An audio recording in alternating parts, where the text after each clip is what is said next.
The president has signed the two-pot system into law, and when you make withdrawals from your two-pot system, you will be taxed. Now, if you've watched my previous videos on the two-pot retirement system, I have shown you how the taxes will work, and I've encouraged you not to make withdrawals because the tax penalty is quite high. Well, in this video, I'm going to present to you a case of where making withdrawal makes complete sense.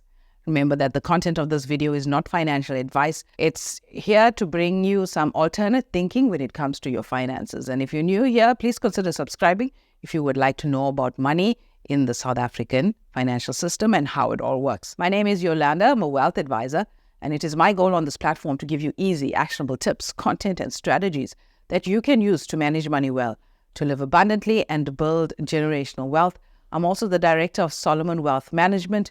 We are a wealth management firm that helps South Africans all over the country and outside the country with their money, getting their money right, and building wealth. If you need to chat to me one-on-one, click the link where you're watching this video, and I would love to chat to you. Now, there is a case to withdraw from your retirement using the two-pot system, and I'm not just meaning to pay debt or any sort of consumption purposes. I mean in a strategic way to grow your money at a faster rate. My suggestion in this video is not financial advice, like I said. It's just some thinking points that you need to consider before you take that decision, whether you should withdraw or you shouldn't withdraw. Now, this is a little bit of a higher grade financial planning. It's not for people with high amounts of debt. It's for people that are very hands-on with their financial planning and their retirement planning specifically. Remember that when you withdraw from the two-pot system, it is not free money. You will be taxed according to your tax rate. You are the government's income. In fact, the finance minister announced at this year's budget speech that the government is expecting 5 billion rand in additional taxes from the taxes that will be imposed on you, the taxpayer, when you make withdrawals from your two-pot system. Even though the taxes are what I believe is on the high side, there's still a case for withdrawal, and that's what we're going to take a deep dive into in this video. So the first thing you got to know is your personal income tax rate. Okay, you got to go to the SARS website and get the current year's tax table to know where you sit. Here is this year's 24-25. It hasn't changed in a couple of years. It should change for inflationary reasons. It should change hopefully going forward. All right, but you need to know where you sit on this table because it's very important.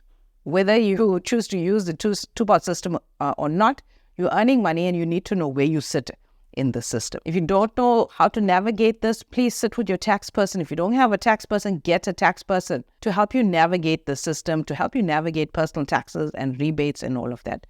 If you're not savvy with this, please spend some money and get some expert advice. The next thing you got to know is the tax implication of withdrawing. Now, I did cover that in a previous video, but I'm going to cover it again here. So if you earn 370,000 rands a year, right, that's your gross income, you will be liable for taxes of 59,997 according to the 2024-2025 tax table. Should you choose to access your savings pot of your two-pot system and you plan to take out 25,000 rands, this will increase your income and actually put you onto a higher tax bracket and you will be paying more tax. Now you will be liable for 67,722. So now with that 25,000 rand withdrawal from your savings pot, you will now be liable for 67,722 rands. Okay, so this additional 25,000 rand withdrawal from your savings pot is costing you an additional 775 rands in taxes. All right, so you're going to gauge whether it's worth it to actually take that tax hit and take that money out. This video, I'm going to make a case where it's definitely worth it to pay that tax. If you're getting value from this video, please subscribe to this channel and be sure to share our videos with your friends and family that need to know this kind of information. All right, so now that you understand, and do you need to do this calculation for yourself, you need to maybe work with your tax person or your financial advisor to try and figure this out for you at your tax rate. And not everybody has a round figure of 370. Some people are earning less, some people are earning more.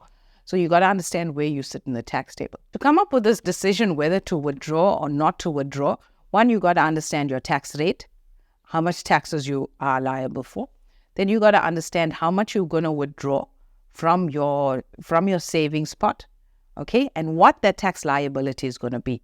work with your accountant, work with your financial advisor to understand those tax liabilities. The next thing that you got to understand is how the retirement fund, whether it's a pension or an RA, both work the same in terms of their basic functioning. The first thing is, the big pro is that when you contribute, your own personal contribution to your RA or your pension is tax deductible, which means you can lower your taxes by contributing to these traditional retirement products. That's great, right? However, there's more. The second thing is that the growth that happens within traditional retirement products like retirement preservers, RAs, and pension plans, that growth is tax-free. Again, very powerful. Although that growth is tax-free, it's not a tax-free product. It's actually a tax-deferred product, because when you exit from these traditional pension funds, you will be taxed upon withdrawal of cash. The next thing that you've got to know is that the growth within these funds, the traditional retirement funds, yes, that growth is tax-free. However, there's some really throttling legislation that really throttles the growth of your retirement funds. And that is called Regulation 28. And Regulation 28 gives us all these parameters in terms of how we can invest according to the various asset classes.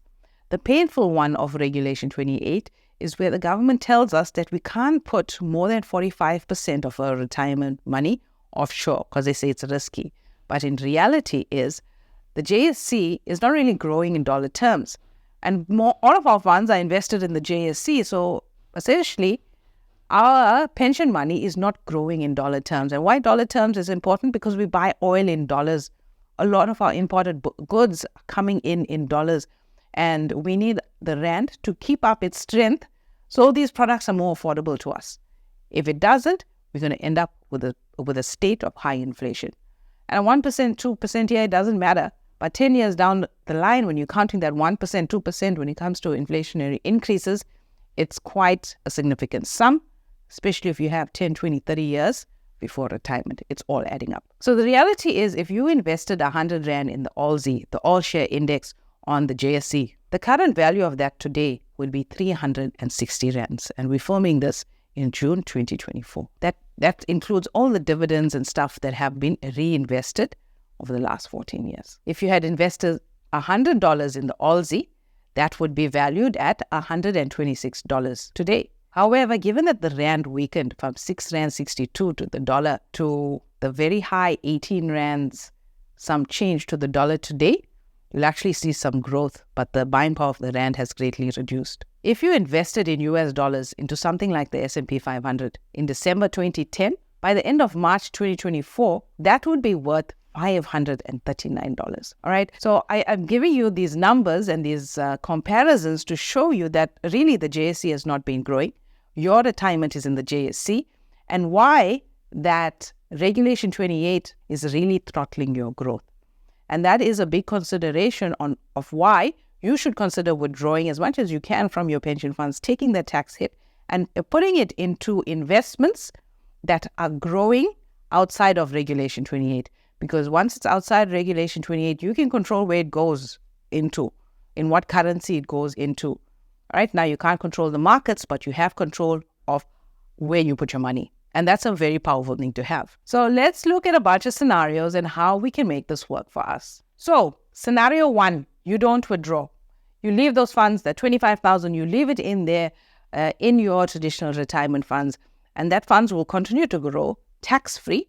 Now, it's your duty to know at what rate your investments are growing, your pension fund, your personal retirement funds. All right. If it's in single digits, it's a major problem, because if it's in single digits, now you must apply the inflation rate to that to get your real rate of return. And if you apply an inflation rate of 6% to a 9% growth, which means you're only growing 3% a year, that's a very, very painful thing. All right. You want to grow in double digits, you have to have some offshore exposure. In fact, a lot of offshore exposure. All right. The benefit you have of not withdrawing is, one, you're not paying any taxes now. However, remember, those taxes are deferred for when you make withdrawals upon your retirement. The next scenario is you take that tax hit. You pay your 7,775 Rands in taxes. So now you take your tax hit and you pay your 775 Rands in taxes. You are left with 17,225 Rands. Right now, you have to use your wisdom, get some advice as to what you're going to do with this money. If it's for consumption purposes, this does not apply to you. If you invest 17,225 rands at a 15% net return for 3 years, you will have 26,000 rands some change. Here, you've recovered your taxes in 3 years. Mainly by being more aggressive with the investments that you have. This is 3 years.